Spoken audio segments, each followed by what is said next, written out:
Right then, it's the big IPL final against a team that's making its debut versus a team that were the first time winners of this competition. Joining us, as always, is our cricket analyst in Sunny Gavaskar, who's at the moment where all the action is. That's Ahmedabad. Sunny bhai, thank you so much for speaking to us. Looking forward to this very exciting day of cricket. Let me start with Gujarat first. Their debut season, they reached the final. Their first ever home game is the final at home. What a moment it must be for a team and fans of Gujarat, isn't it? Oh, unbelievable. No question about it.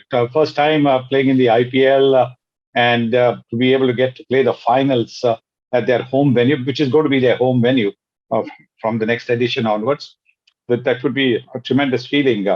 And if, as is expected, it is going to be a full house, then it is going to be some atmosphere. Probably the most watched cricketing game ever in the history at the ground. I mean, on television there'll probably be other matches which have been more watched, perhaps, but no question that at the ground it's going to be fantastic. Okay, so I have two factors that are very crucial in any cricket contest. One is the backing of the home crowd, which Gujarat will have. We spoke about it.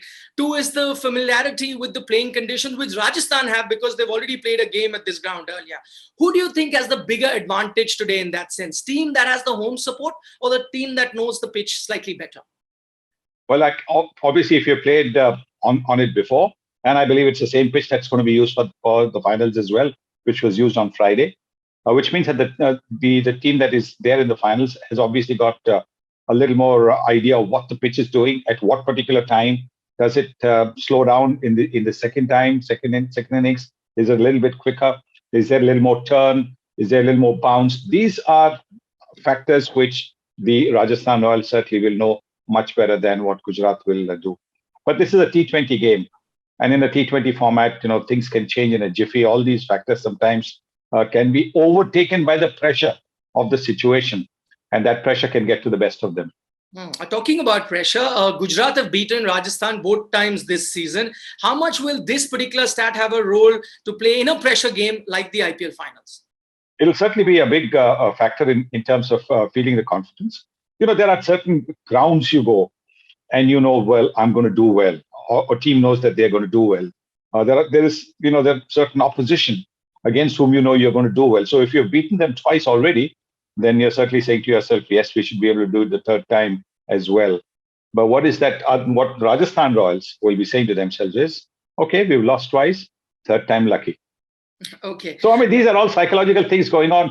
These will be the kind of psychological things that will be going on in the change rooms with, people trying to G each other up, the support staff, the coaches, the captains trying to lift everybody's morale. These are the things that both teams will be talking to their team.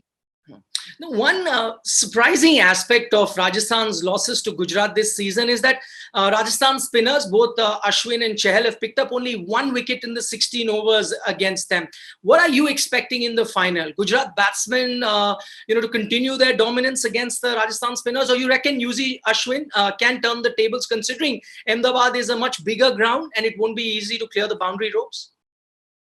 That certainly will be something that the Gujarat will have to watch out for the simple reason that because the boundaries are big, the sixes will not be easy. It's a big open ground, so there will be a little bit of a wind factor as well.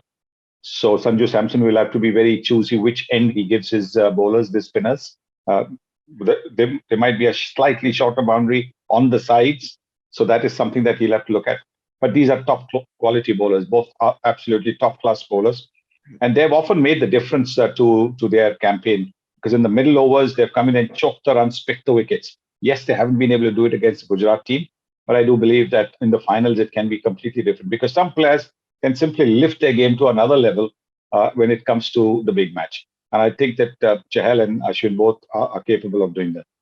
Talking about players that can lift their game in the big match, Josh Butler is another name that comes to my mind. Never mind the losses. Both games versus Gujarat, Josh got 50 plus score at a fine strike rate. How does the home team stop the Butler juggernaut? At the start of the innings, they've got to try and get him out. At the start of the innings, when the ball is moving around, that is when he's a little bit vulnerable. But again, it depends whether he's batting first or whether he's chasing, how many runs Rajasthan are chasing. That'll make a difference, because if you pitch the ball up to him just a little bit around the off stump, he tends to reach out for that. And if you have a slip in position, a slip, maybe even a second slip at the start, then that may be one way to try and get rid of Josh the ball. Some people crumble under pressure of captaincy while some revel. Fair to say Hardik falls in the latter category, and that he's taken to captaincy like fish takes to water? Is there any doubt about that? I mean, the way he has led the team, the way he has kept his cool, the way he's kept his composure. He's a flamboyant cricketer. So, he's often we have seen a lot more theatrics from him, a little more excitement. But here as a captain, he's excited, but not, when he was a player. I think the maturity that has come into his game and his attitude towards the game in the last year and a half is absolutely top class. That is something which will actually help him grow even more as a cricketer and as a captain. And here I think he's taken a leaf out of Mahendra Singh Dhoni's book. Dhoni is very quiet. Things might be going against his team. The fielders might not be fielding well. The batsman might not be batting well. But Dhoni never shows any emotion. And Pandya is doing exactly that. Pandya is not showing any emotion. Yes, he shows joy when a wicket falls or somebody hits a six, like Dhoni also does.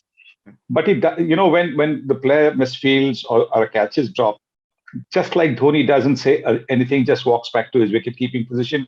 Similarly, Hardik Pandya just walks back to his fielding position. And that actually means that the player who's already feeling terrible at the misfield or at a drop catch, he doesn't feel even more terrible when the captain is doing all these kind of things, because then the whole crowd knows that the captain is upset. So I think that's something that he's picked from MSD, and which is terrific. Interesting comparison, Sunny bhai. I wonder whether the way he's batting in chases and the way he's calculating those chases, I wonder if that's another thing he's borrowed from MSD. But that was something he was very good at even before he became captain. In chases and finishing, he was very, very good at that. What captaincy has done, as it did with Rohit Sharma, is that he is now a lot more careful as far as shot selection is concerned. Some of the shots which have a more element of risk, even in the T20 game, he doesn't play them. He plays the shots that he knows he'll be able to pull off. And that's why he's confident of a chase. That's why Gujarat Titans, look at the way they chase. And, you could ask them to score 45 runs in, say, 2 overs or 3 overs. They'll do it. They just have that belief in themselves. And that is primarily due to Hardik Pandya. Finally, Sunny bhai, who do you think are you, betting on, or who do you think are the favorites then to win the finals? Prediction time. Tough again, because it's a T20 format. Like I said, anything can happen. But any team which has finished on top in the points table and with such a big difference, then they obviously start as the favorites. But again, if they bat first, Gujarat Titans, when they batted first, their record is not that great. When they're fielded first, they've chased down unbelievable targets. Batting first, they sometimes seem to feel, well, what is a good score? And in that attempt, they've probably not scored as many as they otherwise would when chasing. But Gujarat Titans is, in my book, definitely the favorites. That also tells you, as Sunny bhai is pointing out, the chasing record has been very good, which means that the toss might become very, very crucial in this particular encounter. But Sunny bhai, thanks so much for speaking with us. I know that the bio bubble will end very soon, so you can mingle around when you're there at the ground, meet some old friends that you haven't had a chance to meet with. I know there's going to be a nice festive atmosphere when you're at the ground. So have a good game, Sunny bhai. Thank you.